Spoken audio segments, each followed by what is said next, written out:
to je o tom, že Týna mohla, nemohla a teraz už môže. Povedal, že môže, takže ideme. Odpovedal, že nemôže, takže zase nejdeme. Takže neviem, kedy máme ísť vôbec. Takže to je celá skrácená verzia. Ty si teraz povedal, že nemôžeš, tak za chvíľku povieš, že môžeš, takže ideme. A nevypravaj. Akože keď chcete, môžete, ja potom uvidím. Keby som sa tam vstrel, tak ja tam idem aj na vlaku.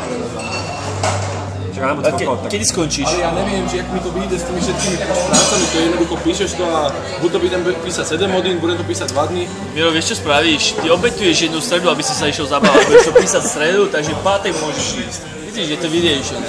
Ja budem hýriť každý deň nabité. Ja viem, ale iba úterky a ja musím normálne 3 alebo 4 rozdielne dní. Takže to by sme išli. Ivan, čo hovoríš na pivo? Čo hovoríš na pivo? Na piču? Čanka? Totálny bordel? máš napríklad aj ten šampión, čo máš na Brno je lepšie, že? Vyhľadať všetky zdroje, zase temperatúry. ja som internet, Z Brna je lepšie? Ivan, z Brna je lepšie pivo? Či je v Brne lepšie pivo?